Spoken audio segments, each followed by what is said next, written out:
Hi guys, welcome to Original Games UK, and we are doing the second part of our 2020 gaming pickups. We are. If you haven't seen our PS4 pickup, definitely check that video. It's long. It's a long one. This is all our other pickups, which is mostly Switch games. It's mainly Switch. But stay tuned Because for some... what other console is there? But I did get some retro classics, so stay tuned for that towards the end. Right. I think, why don't I start off with some Japanese games? Yeah, because we went to Japan back in March. Yeah, this was when the Rona was like creeping up. But it wasn't until we got back that it was like lockdown happened. Yeah. Obviously then Simon couldn't come over for a long time. I just moved into the new house.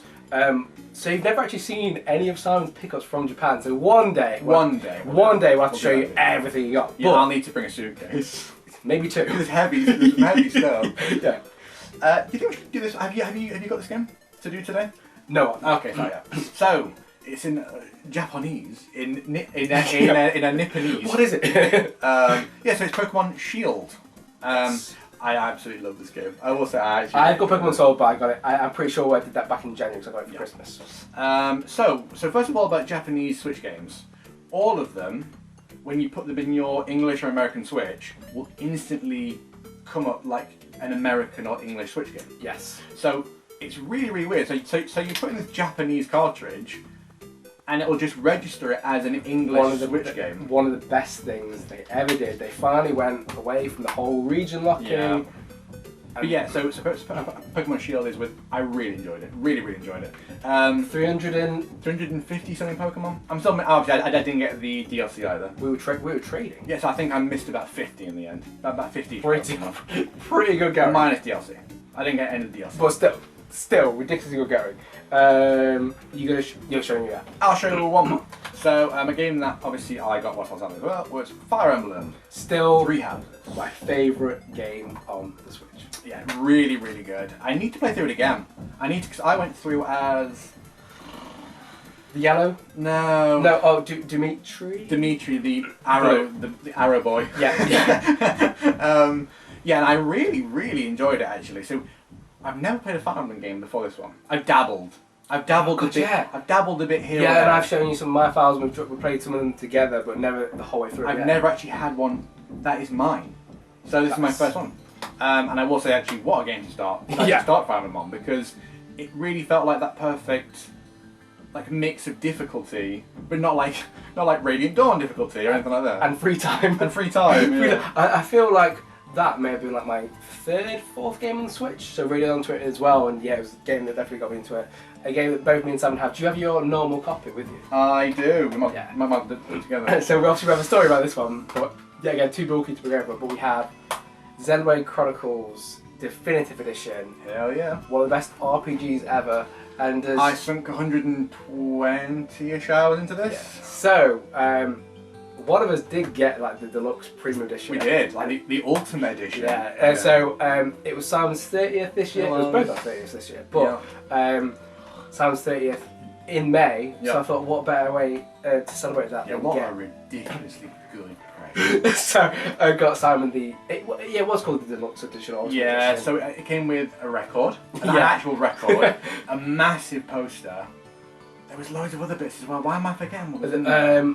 Yeah, fair. I think a steelbook like that's like a normal thing. The thing is, I try and open it as little as possible. The art book. But I try and open it as little as possible because I don't want to ruin anything in it. No. But I have it on my, it's like literally as pride of place. Yeah. I had never been so excited to literally go into Simon's, and she was like, please open it. But not only that, I fucking love the game. Yeah. And Simon hadn't played it before. No, I hadn't played it. But yeah, so 120 hours, and when I was playing it, it was just this. And Simon did everything. I did everything on it. Every side quest. Every side quest. Completely rebuilt Colony 6. Yeah. Did the whole shebang. And for those of you who know the game, you know the dedication that takes. Yes. So yeah, Xenoblade Chronicles. What's the difference? The backs of our box are different. It gets a different back with the definitive edition. Yeah. Weird. I'm guessing because of all that information that's on the back of the big box. Big box. Big box for a big boy. Shall I do one more? Yeah, go for it. So another one that I bought in Japan. So obviously we always go to Japan with a wish list, games that we want. We're definitely not planning on going again. obviously wants everything to calm down.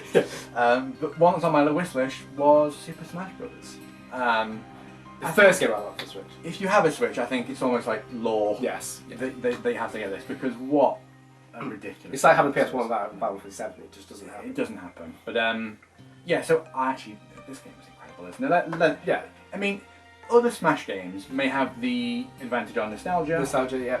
But no other Smash game content can even compete with this. Content, characters, like the amount of stuff there is to do in this game, and the way it's executed, and the attention to detail in this game is ridiculous. Same with this, like thousands of hours of music in it. Yeah. And one of my favorite, and I love the fact that they knew people love the music, so you can just put like the Switch in dark mode, and you can just play. You can just play from all these ridiculous games. Honestly, Smash Bros. May be like one of just the best Nintendo games. Well, at least this version is one of the best Nintendo games of all time.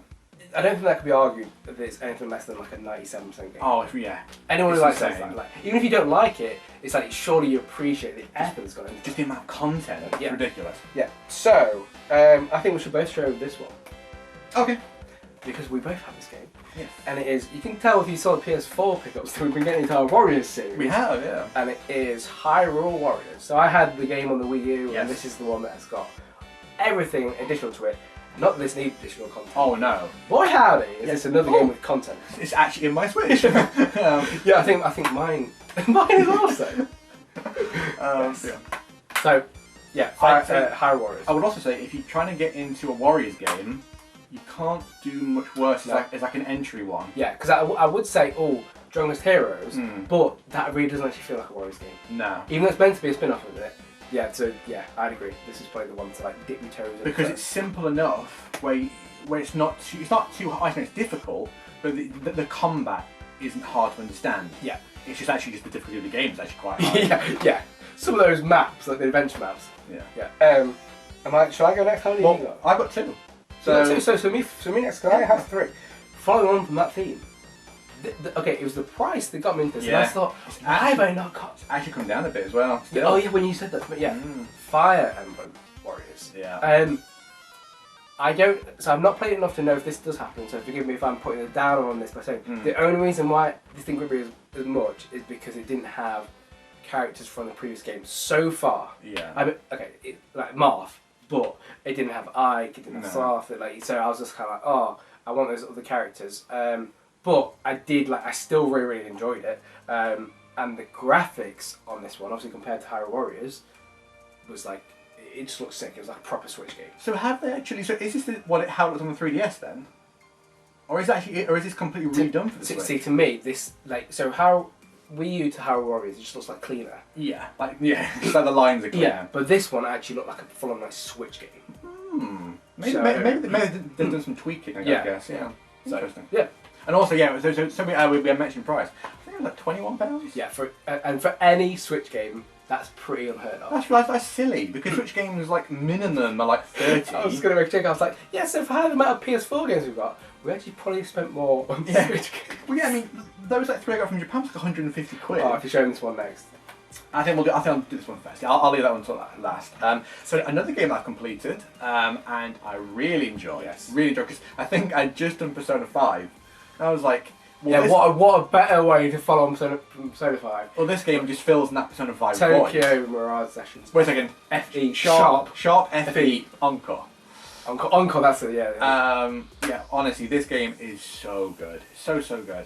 It's like watered down Persona, but that's not a bad thing necessarily. I'm saying it is slightly watered down.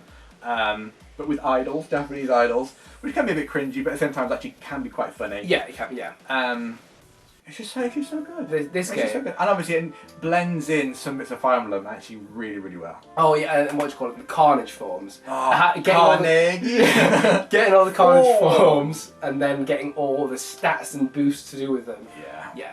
They know how to make you addictive and want to grind those weapons. Which in a way is like Persona-like with the Personas. Yeah. Honestly. Such a good game. Oh, which one to show next? I think I'll show this one next. So I still haven't played this yet, and it's only because I want to, when I play this, I want to be fully dedicated to it. Yeah. Because yet again, the cartridge alone used to go for like $45. I know. Yeah. But I managed to get it brand new and sealed for 40, and that is Octopath Traveler. Yeah. I don't know why it suddenly went down to retail price. Yeah, normal. But I was like how we were saying in another game, it wasn't going to go less than that, so I was like, I'm buying that now. Yeah, there were just some games, this one included, it will never dip below 40. No. This game is already considered by some people as like a modern classic. Yeah. I mean, and maybe rightly it is. I mean, I've never actually seen it or played on it, but it does look really good. Yeah. Like a traditional Square Enix made 2D RPG. And when you say that, it's like, yeah, how did we get it? How didn't we get it originally? And the only reason we didn't get it originally is because we didn't have Switches. And why we didn't get it. Actually, the only reason why didn't we get it in Japan? That's the main question. I don't know why we didn't, to be honest with you. Yeah, no, I don't know we didn't. Weird. That's true. That's true. Right. So my last pickup, and this is a game which is ridiculous. I always forget about this one. Actually, my code. No, I've already used it. And that is Bayonetta 2, but not only Bayonetta 2, it's also Bayonetta 1. Yes. So, Bayonetta 1, I played on the 360. Ridiculously good. Really enjoyed it. And then when they were like, well, Bayonetta now is a Switch exclusive, and I was like, and because it wasn't there a collector's version of this that had both of them physical, but it's like ridiculous. Oh, there is. There's ridiculous money. I was like, oh no, it's on Switch, which at the time I was like, well, I don't really want to buy a Switch as well as PS.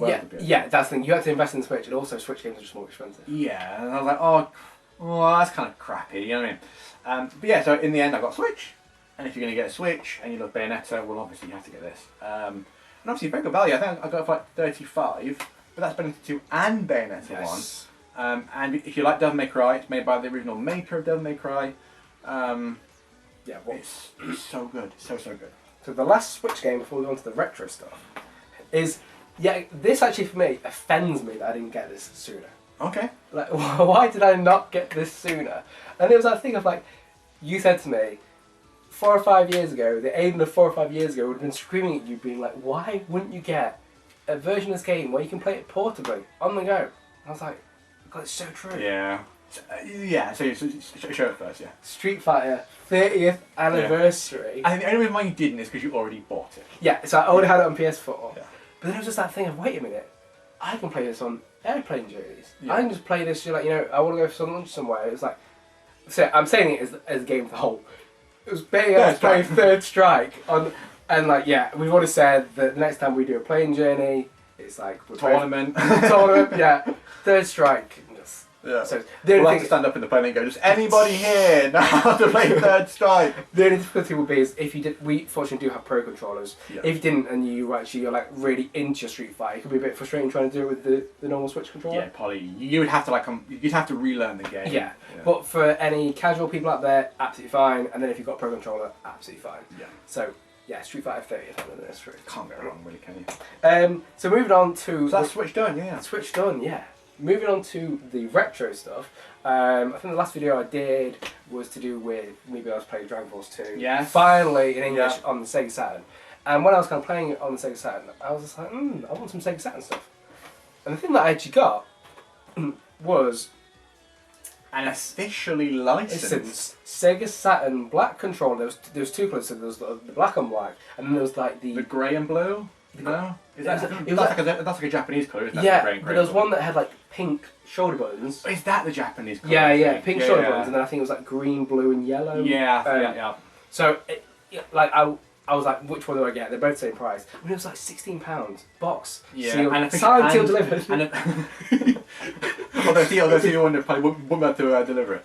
But the fact that it's officially licensed though means at least you're guaranteed some level of quality. Yes, so officially licensed Sega controller, official original grade quality, compatible with the original Sega console, and 10-foot cable length. So you can hang yourself.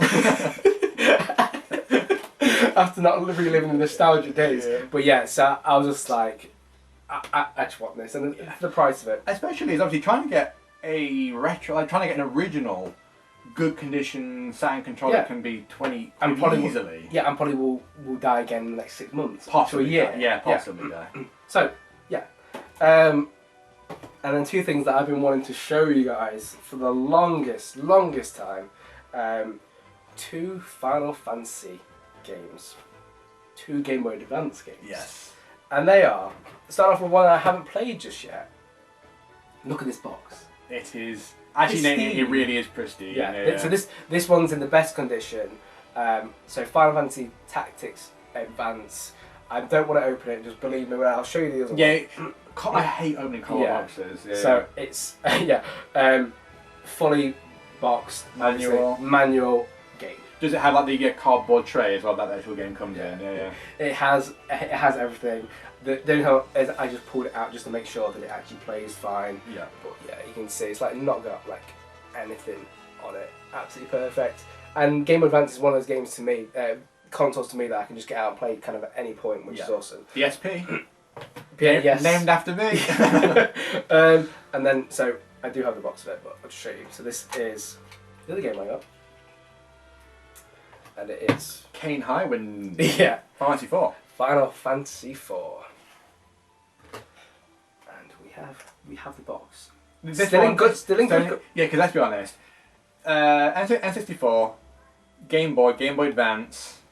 I'm trying to think of other cardboard. SNES. Well, this version of it, the Game Boy Advance version of it, came out in 2005. So yeah, it's 15 years old.